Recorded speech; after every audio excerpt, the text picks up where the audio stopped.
Mungkin di antara kita ada yang jarang membaca Al-Quran, atau kalaupun membaca tidak tahu artinya. Akibatnya banyak sekali informasi yang dahsyat tentang amalan-amalan sederhana yang bisa mengundang kekuatan gaib, bisa mengundang makhluk-makhluk Allah lain yang akan mendukung kita, mendoakan kita, menyaksikan kita, tapi kita tidak tahu. Apalagi saat-saat pandemi kesulitan begini, harusnya kita semakin dekat kepada Allah, minta pertolongan hanya kepada Allah. Nah, sekian banyak petunjuk Allah, di antaranya surat Al-Isra ayat 78. Ada amalan yang bisa mengundang makhluk gaib, ada amalan yang bisa mengandung kekuatan gaib kita, meningkatkan kekuatan spiritual kita. Namun jarang dibaca Al-Quran, jadi kita tidak tahu. Allah berfirman di dalam surat Al-Isra ayat 78, Inna Qur'anal fajri kana mashhuda. Sesungguhnya sholat subuh itu akan disaksikan oleh para malaikat. Jadi bagaimana kira-kira kalau mata batin kita, kalau hati kita betul-betul bisa merasakan bahwa ketika kita sedang beraktivitas sholat subuh, saat itulah kita sebenarnya sedang dilihat, disaksikan, di-backing, ditonton, didoakan oleh para malaikat. Bukan lagi para pengawal-pengawal biasa, bukan lagi pas pampres atau pas walpres, tapi Allah utus makhluk yang bernama malaikat untuk menyaksikan pekerjaan kita, mengawal pekerjaan kita, membacking, mendoakan. Kayak apa kira-kira?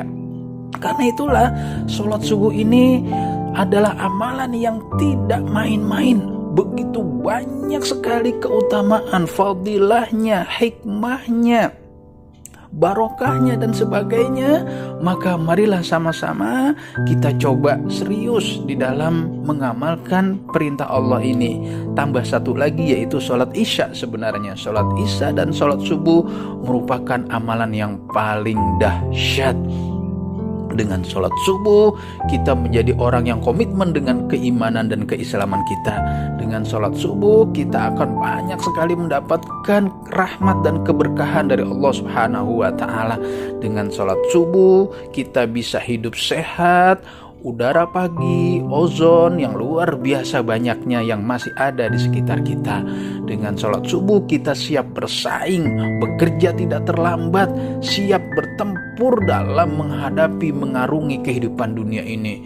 Dan sekian banyak lagi keutamaan, manfaat dan sebagainya. Yuk sama-sama kita upayakan bagaimana caranya kita menjadi orang yang komitmen dengan keimanan dan keislaman kita dengan sholat isya dan subuh berjamaah. Karena itulah ada hadis Nabi yang menyebutkan inna asqala sholatin alal munafiqina sholatil isya wa sholatil fajri. Sesungguhnya orang munafik itu paling males sholatnya dua, yaitu sholat isya dan sholat subuh. Seandainya mereka tahu bagaimana fadilah keutamaan dua sholat ini, pasti mereka akan memaksakan diri datang ke masjid walaupun sambil merangkak-rangkak. Semoga kita menjadi orang yang mengerti betapa ada amalan dahsyat yang bisa mengandung kekuatan gaib, mengundang makhluk Allah, malaikat untuk mendukung kita, sehingga kita akan menjadi orang yang konsisten, konsekuen, terus istiqomah untuk mengamalkan kewajiban kita sholat isya dan sholat subuh berjamaah. Sallallahu ala Muhammad sallallahu alaihi wasallam. Sallallahu ala Muhammad sallallahu alaihi wasallam. Ya Nabi salam alaika, Ya Rasul salam alaika, Ya Habib salam alaika, salawatullah alaika, sallallahu ala Muhammad, sallallahu alaihi wasallam, sallallahu ala Muhammad, sallallahu alaihi wasallam, sallallahu ala Muhammad, sallallahu alaihi wasallam, sallallahu ala Muhammad, sallallahu alaihi wasallam. Ya Nabi salam alaika,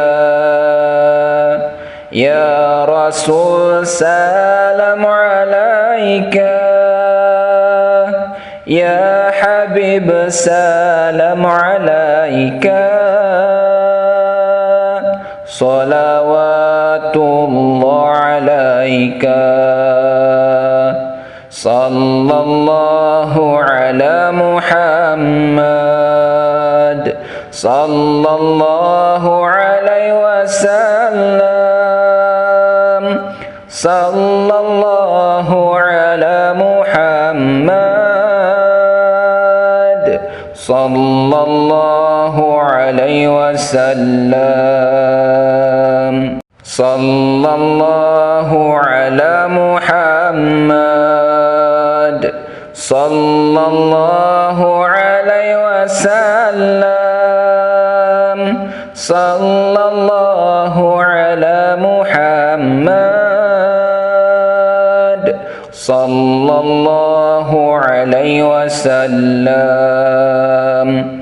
Ya Nabi salam alaika, ya Rasul salam alaika, ya Habib salam alaika,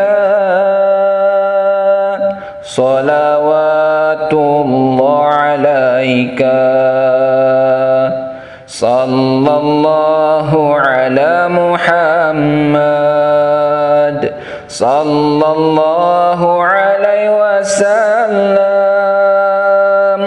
sallallahu ala Muhammad, sallallahu alaihi wasallam.